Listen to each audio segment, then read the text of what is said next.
اعوذ باللہ من الشیطان الرجیم، بسم اللہ الرحمن الرحیم۔ السلام علیکم کلاس 7th، میں ہوں آپ کا اسلامیت ٹیچر اشفاق الرحمن۔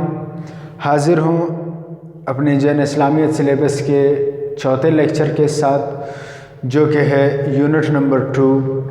پیارے بچوں، سب سے پہلے یہ بتاتا چلوں کہ یونٹ نمبر 1 میں جو ہم لوگوں نے ابتدائی صورتیں پڑھی، اس کے بعد جو مسنون دعائیں ہیں، احادیث مبارکہ ہیں، وہ سب آپ کو آپ کے جو ہے نا ناظرہ سلیبس کے جو ہے نا ناظرہ سبجیکٹ کی ٹیچر پڑھائیں گے۔ وہ ناظرہ سلیبس کے حصہ ہے۔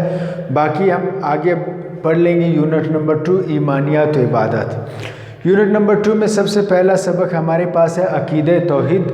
تو ریڈنگ سے پہلے اس سبق سے ریلیٹڈ کچھ ضروری باتیں جان لیتے ہیں۔ سب سے پہلی بات یہ ہے کہ اسلام کی بنیادی عقائد کیا ہے۔ اسلام کے 3 بنیادی عقائد، جو کہ عقیدہ توحید، عقیدہ رسالت اور عقیدہ آخرت ہے۔ عقیدہ توحید یعنی اللہ تعالیٰ کے ایک ہونے کا یقین، اللہ تعالیٰ پر ایمان۔ عقیدہ رسالت تمام انبیاء پر ایمان، تمام انبیاء پر یقین۔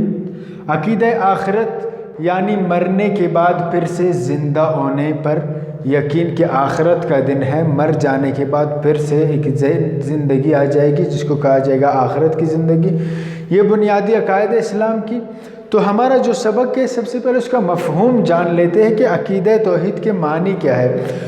لفظ عقیدہ عقد سے لیا گیا ہے۔ عقد کا لفظ کہیں پہ نکاح کے لیے بھی استعمال کیا جاتا ہے، جس کا مطلب ہے قبول کرنا۔ عقد سے لیا گیا جس کا مطلب تصدیق کرنا، مان لینا، قبول کرنا، تسلیم کرنا اور یقین کرنا۔ اور لفظ توحید واحد لفظ سے لیا گیا۔ واحد عربی کانٹیکس میں واحد ایک کو کہتے ہیں، واحد احد، واحد سے لیا گیا جس کے معنی ایک، یکتا اور اکیلا کے۔ اصطلاح میں عقیدہ توحید کا مطلب اللہ تعالیٰ کو ایک ماننا ہے۔ تو پیارے اسٹوڈنٹس، یہ تھا ہمارے آج کے سبق کا جو ہے نا معنی و مفہوم۔ چلو ریڈنگ کر لیتے اور اس کے بعد سمجھ لیتے کہ سبق میں کیا ہے۔ کلاس 7، جیسا کہ میں نے آپ لوگوں کو کہا تھا کہ جو ہے نا آپ کو پہلے یونٹ کے جو باقی اسباق، اسماء الحسنہ، احادیث، سونے جاگنے کی دعا، انبیاء علیہ السلام کی دعا، یہ ساری آپ کو ناظرہ سبجیکٹ کی ٹیچر پڑھائیں گے۔ ہم اسلامیات آگے کا سلیبس جو ہے نا یونٹ نمبر 2 سے پڑھیں گے۔ یونٹ نمبر 2 ایمانیات عبادات، جس کا پہلا سبق پیج نمبر 40 پہ عقیدہ توحید۔ تو پیج نمبر 40 نکال لیں، کرتے ہیں اس کی ریڈنگ۔ پیج نمبر عقیدہ توحید۔ اس سبق کا مقصد ہے عقیدہ توحید کے بارے میں آگاہی فراہم کرنا۔ اسلام کا پہلا رکن کلمہ طیبہ ہے۔ کلمہ پڑھ کر ہم یہ اعتراف کرتے ہیں کہ اللہ ایک ہے اور حضرت محمد صلی اللہ علیہ وسلم اس کے رسول ہیں۔ اس میں ہم محض اللہ کی وحدانیت کا اعتراف ہی نہیں کرتے، بلکہ یہ بھی تسلیم کرتے ہیں کہ وہی ساری کائنات کا حاکم اور مالک ہے۔ کائنات کو پیدا کرنے والا بھی وہی اور رزق دینے والا بھی وہی ہے۔ اس کی صفات معبودیت میں کوئی اس کا شریک نہیں۔ یہ ساری کائنات بلا شرکت غیر اسی کی ہے، نہ تو اس کا کوئی ثانی ہے اور نہ ایسا ہونا ممکن ہے۔ وہ نہ صرف ہمیشہ سے ہیں اور ہمیشہ رہے گا، بلکہ ہمیشہ ایک ہے اور ہمیشہ ایک ہی رہے گا، نہ اس کا کوئی شریک ہوا ہے اور نہ کبھی ہوگا۔ تو آئیے اس سبق میں جو ہے نا اس میں سب سے پہلے یہ بتایا گیا کہ جب ہم اسلام کا پہلا رکن، پہلا باب کلمہ طیبہ پڑھ لیتے ہیں، اس میں ہم اعتراف کر لیتے ہیں کہ اللہ ایک ہے، اس کا کوئی شریک نہیں، اس کا کوئی ثانی نہیں، اور حضرت محمد صلی اللہ علیہ وسلم اللہ کے رسول ہیں۔ اور اس میں جو ہے نا سب کلمے کا یہ بھی مقصد ہے کہ ہم یہ بھی تسلیم کرتے ہیں اللہ کے ساتھ اس کائنات کو بنانے میں، اس کو چلانے میں کوئی شریک نہیں تھا اور نہ ہی ہوگا، اور اللہ ہمیشہ سے تا ہمیشہ رہے گا۔ یہ تو ہمیشہ کہتے تھے، اب کہنا یہ ہے کہ اللہ ہمیشہ ایک تھا اور ہمیشہ ہی ایک ہی رہے گا۔ تو آئیے آگے سبق دیکھ لیتے ہیں۔ بڑائی اور عظمت۔ جو شخص جو شخص اللہ تعالیٰ کو نہیں مانتا وہ ملحد کہلاتا ہے، لیکن حقیقت میں وہ بھی اللہ کی طاقت سے انکار نہیں کر سکتا۔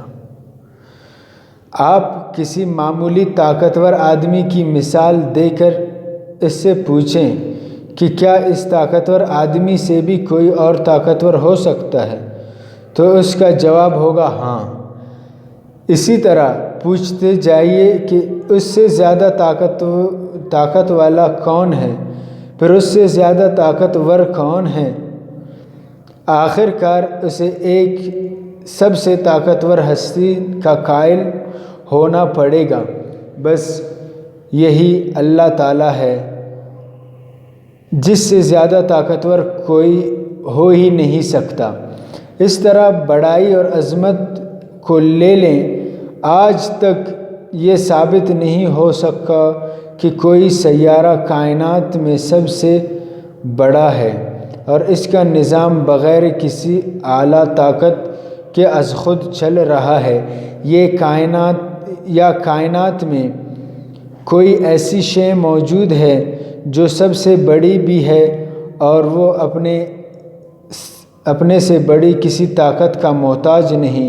ایک زمانہ تھا کہ انسان نے سمجھا کہ سورج کائنات میں سب سے بڑا ہے اور اس نے اسے خدا بھی مانا، لیکن یہ حقیقت نہیں تھی، اور وقت نے ثابت کر دیا کہ یہ خیال بالکل غلط اور حقیقت کے خلاف ہے، اور سورج تو خود ایک بہت بڑے نظام کا ایک جزو ہے جسے کوئی بہت بڑی ہستی چلاتی ہے۔ تب اس نے سمجھ لیا کہ سورج خود کسی کا محتاج ہے اور نہ از خود پیدا ہوا اور نہ اپنے بل پر ہی قائم ہے، تو وہ خدا کیسے ہو سکتا ہے؟ خدا تو وہ ہے جو طاقت میں بھی سب سے بڑا ہو، عظمت میں بھی سب سے بڑا ہو، اور ہر چیز پر قدرت بھی رکھتا ہو، وہ چیز کو پیدا کرنے والا ہو اور ہر ایک اس کا محتاج ہو مگر وہ کسی کا محتاج نہ ہو۔ تو پیارے بچوں، بڑائی اور عظمت میں ہم نے یہ پڑھا کہ کوئی بھی شخص اللہ تعالیٰ کی انکار کر لیتا، اللہ تعالیٰ کو نہیں مانتا، وہ ملحد کہلاتا ہے، لیکن حقیقت میں وہ خدا تعالیٰ کی طاقت کا انکار نہیں کر سکتا۔ اس کے لیے مثال یہ ہے کہ آپ ایسے بندے سے سوال کر لیں کہ جی سب سے زیادہ طاقتور کون ہے، آپ کس سے ڈرتے ہو؟ کہے کہ فلاں بندے سے۔ کہتے ہیں وہ کس سے ڈرتا ہے؟ وہ کہے کہ فلاں سے۔ تو وہ ایسے ہی آپ ان سے پوچھتے جائیں گے، وہ کسی طاقتور بندے کا پہچان کراتا جائے گا کہ فلانا فلانے سے زیادہ طاقتور فلانا، آخر کار وہ جائے گا ایک ہستی پر پہنچ جائے گا کہ ایک ہستی ہے جو ان سب سے زیادہ طاقتور ہے۔ وہ بظاہر تو اللہ تعالیٰ کی خدائی کا انکار کر رہا ہے، لیکن وہ جب آخر کار سب سے طاقت والی ہستی پہ پہنچتا ہے وہ اللہ تعالیٰ ہی ہوتا ہے، اور اسی کی پہچان وہ کروا لیتا ہے۔ اور اسی ترتیب سے یہ زمانہ پہلے سورج کو سب سے بڑا مانتا تھا اور سورج کی عبادت کرتا تھا کہ یہ سورج سب سے بڑی ہے، اس دنیا کے نظام کو سورج چلا رہا ہے، لیکن آہستہ آہستہ وقت کے ساتھ ساتھ یہ جو ہے نا حقیقت اس کے سامنے سے کھل گئی۔ اور سب ملتے ہیں اگلے لیکچر میں، تب تک کے لیے اجازت چاہتا ہوں۔ اللہ ہم سب کا حامی و ناصر ہو، والسلام۔